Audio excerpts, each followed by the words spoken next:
Let's go live now to the Shadow Energy and Climate Minister, Ted O'Brien. Ted O'Brien joining us from the beautiful Maroochydore markets. I'm sure it's a wonderful atmosphere there. I wouldn't mind being there myself today. But let's start with some breaking news, Ted O'Brien, if I can. I've just noticed via Donald Trump's social media account, he's just announced his energy secretary.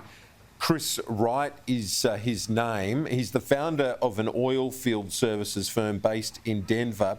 And Mr. Wright just last year said, there is no climate crisis. We're not in the midst of an energy transition either. So what sort of implication does that appointment and Trump's broader agenda have for the international climate talks as you see it? Good morning, Kieran, and I am indeed showing off by being here down at Maroochydore. I hope people are jealous about the best part of Australia.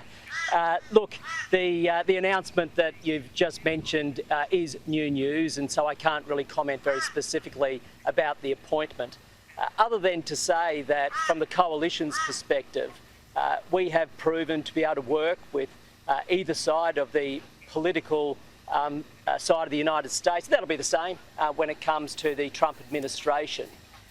There's no doubt that the world right now, including here in Australia, are looking at the election that's just taken place and asking questions, what does this mean? From the Coalition's perspective, our sole focus when it comes to climate change and energy policy has been what's in our national interest. And given that, we ourselves don't see our policy settings change as we move into this next election. We have a track record as a coalition. Even the last term of government alone, we were able to get prices down, we were able to get emissions down and keep the lights on. We've seen under the Albanese government the polar opposite. Australians are now paying among the highest prices in the world. Emissions have been going up since Labor came to office. And the market operator is saying the lights might go out. And so we look forward to hearing more about the new Trump administration, but we are supremely confident about our own policy settings and our ability to work with the new team in the US. Some of your colleagues, Matt Canavan, Lou O'Brien, Michelle Landry, they're saying that we should follow his lead on this. Why are you not on the same page as them when it comes to things like the Paris Agreement or in terms of fossil fuel use and so on? When it comes to our position as a coalition, Kieran, we are taking an all-of-the-above approach. We believe in a balanced energy mix.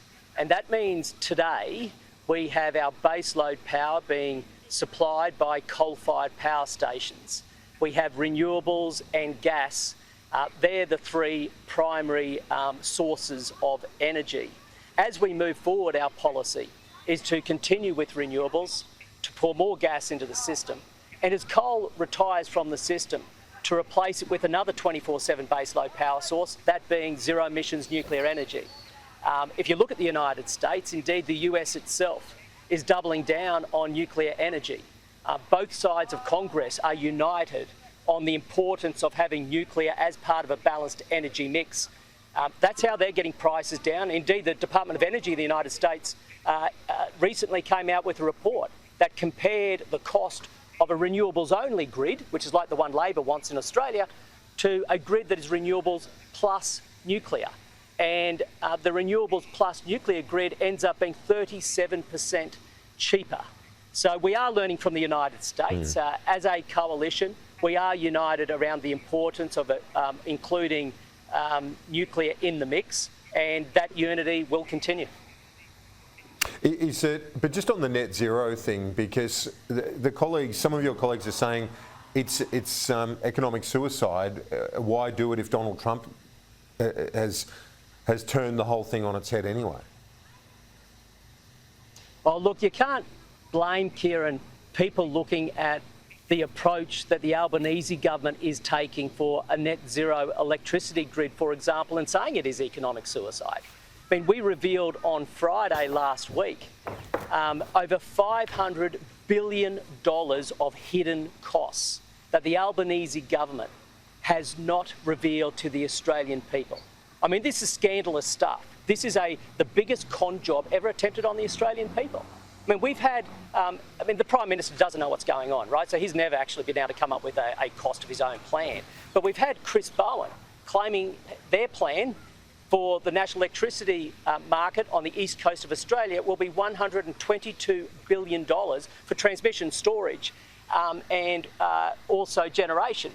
But we found out on Friday from Frontier Economics independent modelling that it's actually, he's left out over $500 billion. So you can't blame people right across Australia, whether they're politicians or not, looking at Labor's plan and saying, well, hang on. If that's the way we get to net zero, we are going to have Australia left poorer, weaker and dependent on foreign powers. But there is an alternate, and that alternate approach is the Coalition's balanced energy mix, which will leave Australia richer, stronger and fiercely independent. The economics of Labor's approach have now been laid bare last Friday, and before the end of the year we'll be releasing our own economics. Therefore, Australians can compare their alternate energy futures.